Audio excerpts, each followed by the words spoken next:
অবশ্যই বিয়ে বাড়ি। আর এক্ষুনি যেটা মা করলো এটা প্রত্যেকবারই করে, মানে একটু সাজুগুজু করে বেরোলেই, মানে মারা এটা করেই জানো সবাই।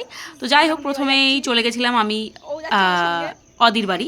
তো রাস্তায় বেরিয়েই আমাদের সঙ্গে সঙ্গে ও আসছিল, তো ওকে তো আর বাদ দেওয়া যাবে না। মানে আমরা যখনই রাস্তায় বেরোই আমরা এরকমই কিছু না কিছু করতে থাকি, আর আমাদের এগুলো করতে ভালোও লাগে। তো এই সমস্ত কিছু নাটক করতে করতে আমরা চলে যাচ্ছিলাম কোথায়, এই যে শিপুর বাড়ি, এই যে নতুন কোণে দেখতেই পাচ্ছ। আর আমরাও এখানে শুরু করে দিয়েছিলাম এটা সেটা বকবক করা। তো তারপরে এখানে কিছু একটা হচ্ছিল যেটা আমি জানি না, যাই হোক। আর আমরা স্টার্ট করে দিয়েছিলাম নাচন কোদন, মানে বন্ধুর বিয়ে, নাচবো না তো কী করবো, অবশ্যই নাচবো, নাচতে আমাদের হবেই, ওটাই করতে গেছিলাম আমরা এই জন্যই গেছিলাম। তো তারপরে এখানে চলে এসেছিলো তত্ত্ব, তো ওটা আমরা একটু দেখে নিচ্ছিলাম। এইসব দেখে নিয়ে লোকজন আমাদের গালে লাগিয়ে দিয়েছিল হলুদ এবং বলছিল যে এরপরে তোমাদের পালা।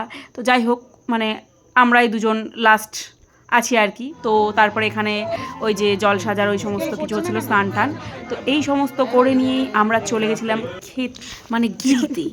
তো এই সমস্ত কিছু করেই আমরা গিলে কুটে চলে এসেছিলাম তাড়াতাড়ি, কারণ রাতের জন্য তো এনার্জি বাঁচাতে হবে। আসছে গাইস পরের পার্টে, চলো টাটা।